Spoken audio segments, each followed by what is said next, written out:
everyone, I'm Wendell Jones, and welcome to this edition of our program, Jones and Company.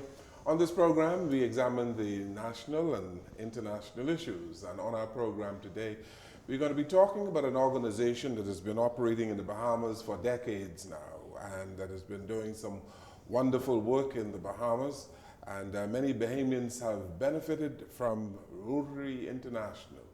There are several Rotary clubs in the Bahamas, and over the last year or so, in particular since Hurricane Dorian, they have provided human service to the people of the Abacos and to a less extent in Grand Bahama. But we want to talk today about the work, the stewardships of Rotarians in the Bahamas. Our guests on the program today are Barry Rassen, who is a past president of Rotary International, and Mr. Felix Stubbs, who is a past district governor of Rotary. Gentlemen, welcome to the program.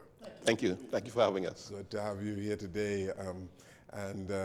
Your service club, Rotary, has been around for how long now? Since 1905. Since 1905. But in the Bahamas? Bahamas around 1961. 1961. How many clubs do you have in the Bahamas? In the Bahamas, 12. And plus 5 in Freeport.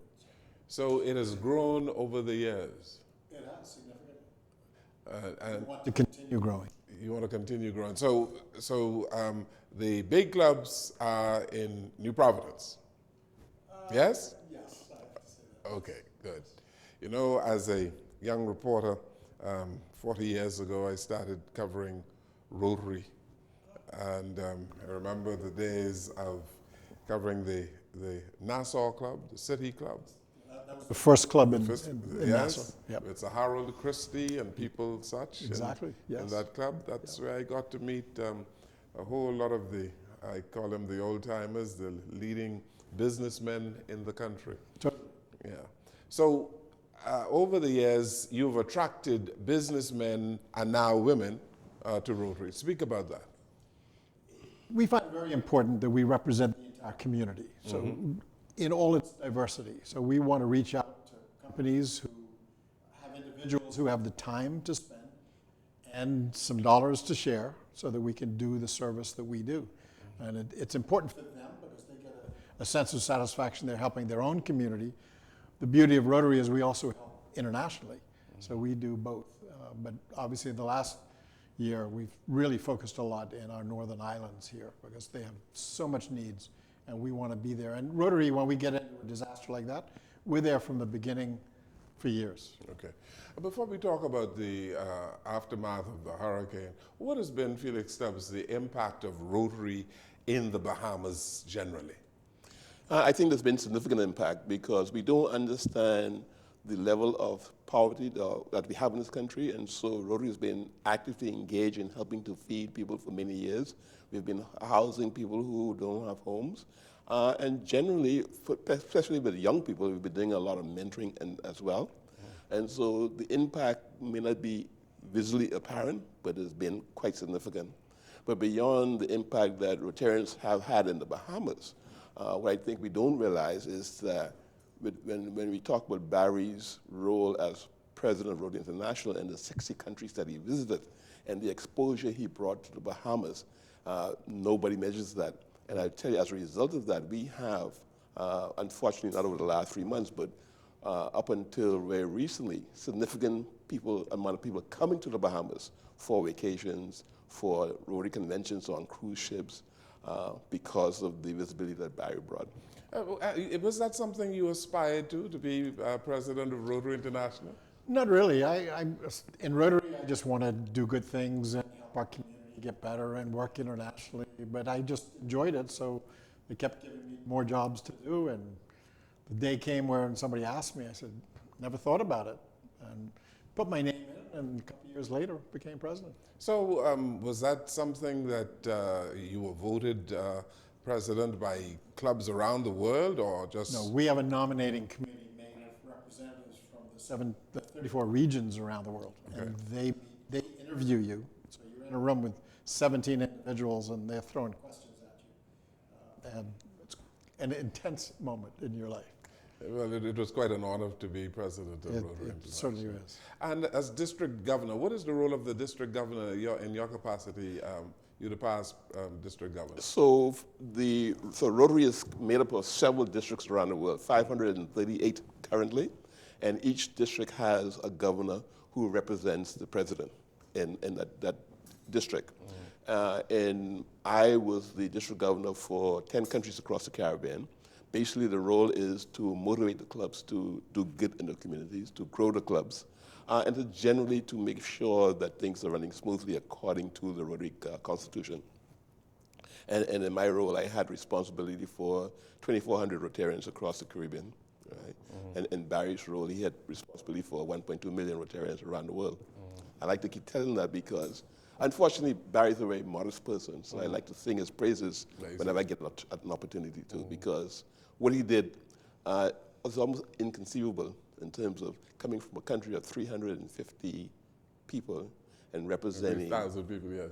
350,000 people and 400,000 and representing the 1.2 million Rotarians around the world. Yeah. Let's talk about your work in the Bahamas. And you've been here for many decades. What has been the biggest project that Rotary has undertaken? Wow. I think internationally it's eradicating polio. Okay. Locally, what would be the Probably the water plant in Grand Bahama, the water most plant? significant. That's a good one, yes. A water plant? We built 12 years ago. We got together with other countries and other districts in Rotary to raise enough money to put in a water plant just for emergencies, so that when the disaster comes along, we have water immediately. We don't have to wait for people to get repaired and fixed. And we only use it for emergencies, so we don't compete. But that was a big project we put together, and thank goodness we did.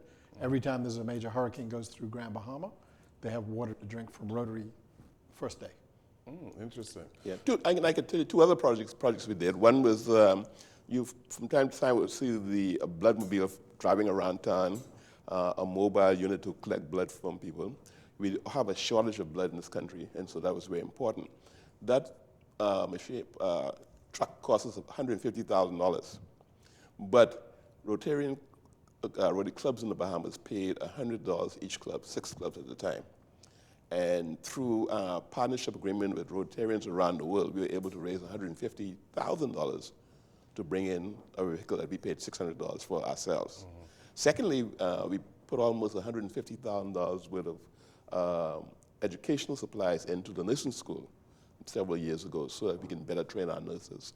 And those are two major projects, but the projects are numerous, right? And if you look at what we're doing across the Caribbean, specifically, we give $300,000 to the Rotary Foundation, which is the vehicle that funnel a lot of our projects, which Barry will probably lead very shortly. And we get back $3 million worth of projects in terms of funding for projects. So the clubs in the Bahamas would assist other clubs around the world, or other Rotary organizations around the world, and vice versa, they would assist Bahamas? Absolutely. Okay. We have a fantastic network around the world. So say, as an example, we have $10,000 to put into a project. We then go to other countries, other districts, and say, match our 10,000. So say we get 2 others, that's 20,000 more. So now we have 30,000. Then we go to the Rotary Foundation, and they match all of that. So now we have 60,000. We turn our 10 into 60 in a week, and we can do big projects. So they support us like that. We support them. And in terms of the coordination of the 12 clubs that you have in the Bahamas, I know that they all get involved in fundraising, each club at a time. There's a coordinating office for Rotary in New Providence, yes? Not so much office. We have 2 assistant governors. They report to the district governor. We have 2 here in the Bahamas, and they meet with the presidents of every club on a regular basis. So they're coordinating their efforts. They're talking about what each is doing. Sometimes they do projects together as all the clubs. Which is Okay, interesting. Now, you've participated in a big way, I'm told, after Hurricane Dorian. What did Rotary do? Well, I'll let Barry talk about what we're doing, what we did in Grand Bahama. Grand Bahama. We did in Grand Bahama, and we just started now a similar program in Abaco. Okay. The housing program specifically first. Okay. What they're doing in Grand Bahama is amazing. They're a step ahead of Abaco because they have 5 Rotary clubs. And while some of them got damaged, they weren't too bad. They were able to get back out on the roads immediately. So they were providing water to the residents. They were providing food to the residents. They're connected with the Florida Rotary, and Florida Rotary has sent us, mostly to Grand Bahama, over 250 tons of supplies after Dorian. What type of supply? You name it, from food, supplies, Generators, rain gear, lumber, you name it. generators, lumber, tiles for the floor, you name it. Because we have a lot of good friends over there, and they're kind of part of Grand Bahama. As an example, we went to them. I need 60 generators for Abaco. You know, we're willing to pay for it. Can you source it for us? Ace Hardware, the guy who runs it over there, is a Rotarian.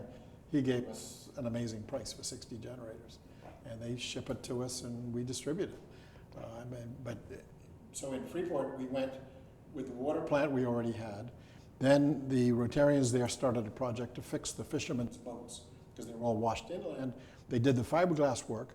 We then went to the Rotary Foundation. I think we already put in $5,000. We have an $189,000 project to replace all the motors. So we now have 30 boats back on the water, so the fishermen could go back to improving the economy. Then they went community to community and said, who needs their roof fixed? So we're not going to do your whole house, but let's get the roof so at least you're dry. And I love the scheme they put together because they got a leader in each community to head up a group of locals to get on the roofs and fix roofs. We brought in the supplies, so they had everything they needed to fix the roofs, and they had the labor. It was a fantastic job that they continue to do. We're now starting that in Abaco. So we're trying to get everybody whole again. Mm-hmm. Yeah, we started at the beginning of this week. We started Abaco. Started with 7 homes, and we're hoping to try and repair as many as 50 homes in Abaco. So the supplies came into Grand Bahama, and there was no charge to any of the residents. Or what about labor cost? No, we don't. We are a 100% voluntary organization. We give our time for nothing, and anything that we provide has no administrative cost, and we give it to those who need it. Okay. There's no cost. But you need carpenters and masons and people such. That's why we go to the community. What labor do you have as a community? They volunteer their time to get the job done. So, In fact, a point on that, you talk about labor and skills, right? One of the biggest things we talk about in Rotary is classification. And so we like to have a diversity of skills among our membership. So you'll have masons and carpenters and electricians and Rotary as well. And the reason why we want our diversity, so when we do these projects, we have the skills we need to get the projects done. Mm-hmm. Now, there are some people who get involved in Rotary for the networking. And let's be fair with this. Absolutely. And some for just the business contacts. Yep. I joined Rotary for business contacts. Yes. When I came home, I'm starting a new business. I need to know who these people are. That's why I joined. Rotary taught me what Rotary really is all about. So it's okay to join for networking, but at some point you realize that this is about helping the community get better than they ever were before. You come to realize that. You do. Yes. And it's our responsibility in Rotary clubs to make sure you do. So we have to focus on new members especially, and make sure they get involved in every project. We have a program when you join the club, you have to do a certain number of things before we have a red tag, before we pull the red tag off. What are some of these things you have to do? You have to, for my club, you have to go to Fox Hill and deliver food. We do that every 2 weeks. Since before I was in the last 40 years, we've been going to Fox Hill and delivering food to some of the elderly.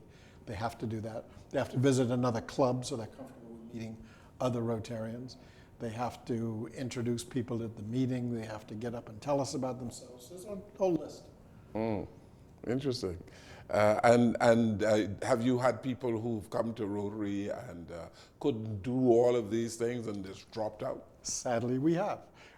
It's a reality. I remember a doctor who we brought in, and when it came to standing in a microphone and telling us for 5 minutes about himself, he was too scared of a microphone to do it. So he dropped out. Interesting. I was scared of a microphone. It was Rotary that kept making me do it. That's the only reason I can talk in front of it. So part of what we do is leadership development for individuals in Rotary clubs and personal development. And so it's much more than just giving service. It's also, you learn from it. You develop as an individual. But volunteerism is the strong point in Rotary. You want people to volunteer to improve the community. You have Rotary International, the objective to eliminate polio. That has pretty much been done, right? Oh no, not quite there yet. We are in the process of certifying Nigeria as the last country in Africa to have polio. They haven't had a case in 4 years as of August, and the World Health Organization should certify them next month. Yes. That'll leave Pakistan, Afghanistan. But in the Western countries, We've been polio-free free since for the a long, 90s. yes. Long time.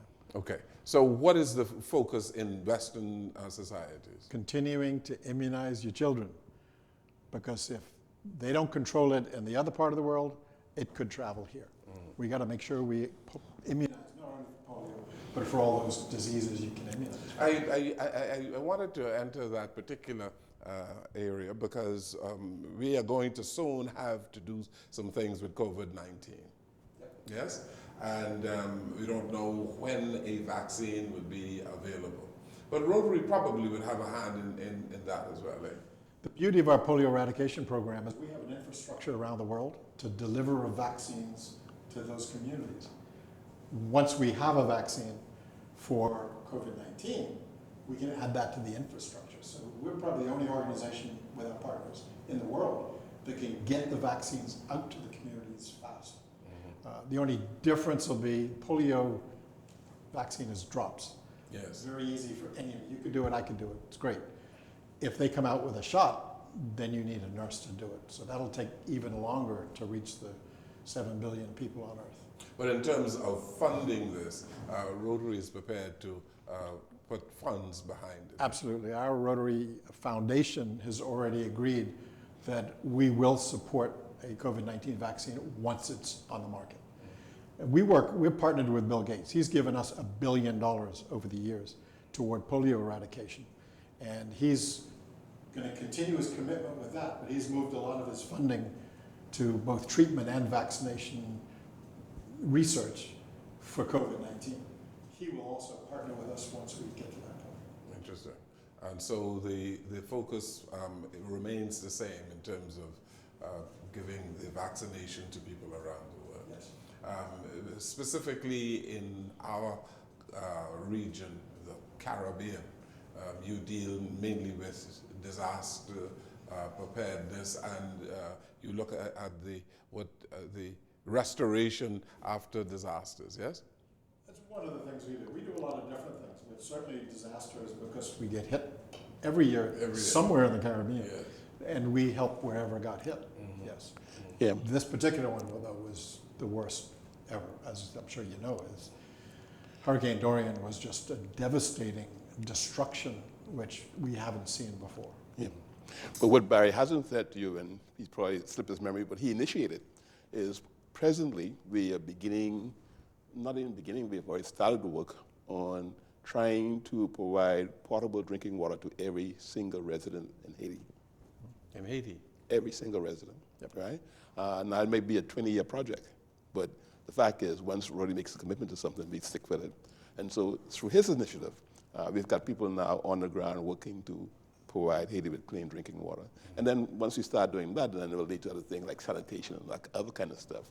And we're hoping to change the entire country, right? And so what you're finding that in the past, Rotary did a number of projects, club by club by club. And what we want to do is maybe get clubs working together to do bigger, bolder projects that have more impact on a national basis. There are rising levels of poverty in the Bahamas. And you've done the work in Grand Bahama with water. there are other places that would need certain things in the Bahamas. You have some strong clubs.